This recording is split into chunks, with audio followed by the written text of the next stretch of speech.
What's up, guys? So I can finally now talk about Harry Potter. Yeah, I've been gone for a while. I know I'm never gone this long, ever. So let's just get that out of the way, because you guys know most of my excuses, and that is haven't been reading, which is so true. Haven't had time, kinda true, kinda. Been really busy, that's super true. And haven't been able to find books that I like. That's really true. So, I've been in a reading slump for... Okay, so picture a 35-year reading slump. Got that? Now divide that by 35. That's give or take how long I've been in this reading slump. About a year in a reading slump, where I've finished very few books, and it's starting to kill me from the inside. Earlier this summer, I read Harry Potter and the Sorcerer's Stone. I have not finished a book since then. For the longest time, I was stuck reading a book called Empire of Storms by Sarah J. Maas. I think it took me 2.5 months to realize that this book wasn't doing it for me, and that I should probably try and start reading something else. Then I just remembered the Harry Potter series and how much that I was starting to love it and how much I wanted to know what happened next. So I picked up Sorcerer's Stone again and reread it, and now I'm continuing on with the series. And I've filmed this video before, but now I have fresh thoughts having read it a second time. Let's do this. So if you did not know, which I'd be very surprised if you didn't, this book is about Harry Potter, who is living with his aunt and uncle and cousin, and they're just like the worst people ever. And he finds out he's a wizard, long story short, and then just amazing things ensue that just... First, I'll just say, before I get into the spoiler section, which I'm guessing most of you have read this book, but if not, this book. Okay, so this is probably my favorite book ever, and I know it's like, you're only in the first book of the series, come on dude, the books get better, which is what I've heard. And I'm so glad, but still, that doesn't change the fact that as of right now, this is probably my favorite book of all time. Just the magic and the characters and the world, and I love this book. I love this book. Before this video just goes completely off rails, let's get into my notes. So the first thing that I have is the characters. You might have heard me say before that in my opinion, characters are the most important part of any story, movies, TV, books. I just think if you have great characters, you can kind of build around that. But if you don't have great characters, your story is most likely going to fall apart. These characters are so good and likable, and you just want to hang out with them, and you love dropping in on their little adventures that they have. I love the banter between Harry, Ron, and Hermione. It's the best thing ever. Like, how they bounce back off of each other.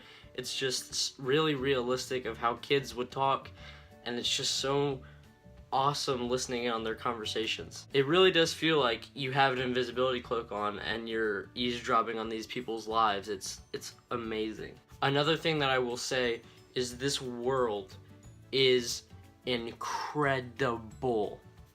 The magic is just, it makes you feel like it's real. Like, this Hogwarts has to be real. It's awesome.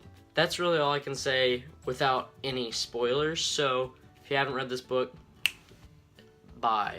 Okay, now that we're in the spoiler section, I can talk more about the characters and more of my favorite characters. Let's talk about Hagrid. Hagrid is amazing. He's amazing. He's just like a big teddy bear, and I just want Hagrid in my backyard. Maybe not in my backyard, but somewhere where I can easily access him, because he's awesome. Dumbledore, I wish I had more to say, but he's really not in this book that much. I can see greatness coming with his character, but it's just in this book, we're not really given many scenes with Dumbledore, so I don't really know much about him, but I'm definitely looking forward to getting to know his character more. Snape is so intimidating in this book. It's like every scene that he's in, it's like, Harry, Hermione, Ron, get out of there because that guy's trouble. But then the switch happens and it's incredible. I'll get to that later. And Draco is just a little slime ball weasel rat that I want to punch in the nose every time he's in this book. But you need a character like that. It's not like it weighs the book down. It actually gives the book more to go off of, you know. It's just, it makes the book better, but at the same time, when he's there, you just want to... Hey, let's talk about Quidditch, shall we? Because it's only the best sport in the world. This is legitimately my favorite sport. I'm not really an athletic guy. I never really played sports all that much because no one ever really took the time to explain them to me, and so I never really knew the rules. Quidditch is so awesome, and I can't believe that J.K. Rowling was able to actually make a sport and in about 1.5 pages to 2 pages describe how the game works, all the players and all the equipment that they use, and actually make it easy to understand and follow whenever an actual Quidditch game is going on. I don't see how she did that, because there's no way I could do that. Me and my friend one time tried to make a game. We called it Potato Ball, and we never really got past the title. Now let's touch on Hogwarts and Diagon Alley. Man. So my second thing that I need in a book, movie, TV, world building, especially when it comes to fantasy or sci-fi. You have to have good world building to go along with the story and make the story even more interesting. This world, man, how did J.K. Rowling do this? It's sorcery and I wouldn't be surprised if she herself was a witch, because it's not possible. So I'll just leave it at that. I'll probably expand more on the world as I learn more about the world in these books, but never have I read a book a fantasy book where the world, I feel like I know so much about it just from the first book, which isn't even a long, barely 300 pages. I know so much about the world, I feel like. I know so much about the history of these characters, and it's only the first book. I don't know how J.K. Rowling did this. It's gonna kill me. Now let me get to the twist, because the twist in this book floored me. Now I have been spoiled about several things that happen in the Harry Potter books. Nothing too big except for one that happens in Half-Blood Prince. Definitely upset that I got spoiled for that. If you've read the book or seen the movie, you probably know what I'm talking about. But I completely just got spoiled for the biggest thing that happens in that book, apparently. And it ruined me. But I did not get spoiled for this twist. I did somehow see that Snape ended up being a good guy in later books.